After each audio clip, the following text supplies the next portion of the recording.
कि जो हमारे जीवन के बाद हरिर हरति पापानि इति हरि, जो हमारे जीवन के संपूर्ण पापों का हरण कर ले, वो नाम इतना शक्तिशाली है, इतना शक्तिशाली है, जो हमारे किसका हरण करे? पापों का। मनसा वाचा कर्मणा, मन से, वचन से, कर्म से, ज्ञात में अज्ञात में, घर में बाहर, किसी भी उम्र में कोई पाप अगर हो जाता है, वो परमात्मा का नाम स्मरण, नाम संकीर्तन इतना शक्तिशाली है कि जिस प्रकार हवन या वस्तु में, अग्नि में जलकर भस्म होती, परमात्मा के नाम में जलकर पाप भस्म होती। इसलिए नाम संकीर्तन की महिमा है।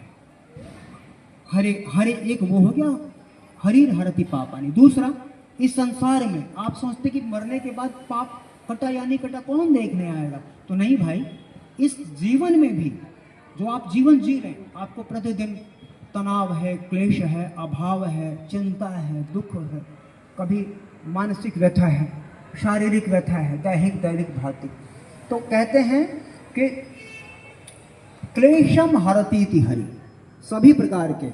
इसीलिए कहा गया कि दैहिक दैविक भौतिक तापा राम राजमहु काहू न व्यापा। तो ये तीनों प्रकार के ताप, दैहिक दैविक और भौतिक। ज़्यादा व्याख्या मुझे पता नहीं आप लोगों ने कितना समय दिया है, लेकिन मैं आप जब को आपको लगे कि भाई मेरा समय समाप्त हो रहा, थोड़ा ऐसे हाथ उठा के कोई भी इशारा कर दें, तो ये चीज़ है। तो मैंने आपको बताया अभी कि नाम संकीर्तन में बहुत गहरी रुचि होनी चाहिए उसके प्रति। और आप देखेंगे कि मानस में जब ये कहते हैं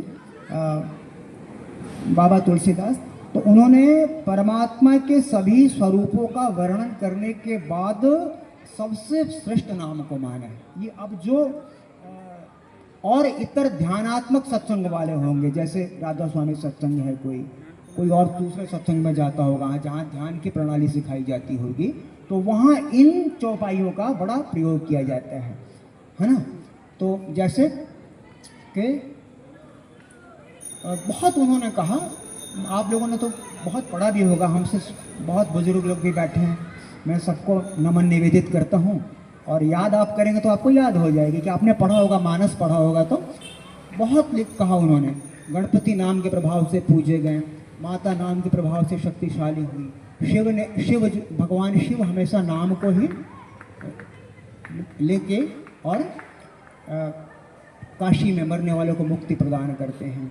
और इस प्रकार अंत में उन्होंने ये कहा कि ब्रह्म राम ते नाम बड़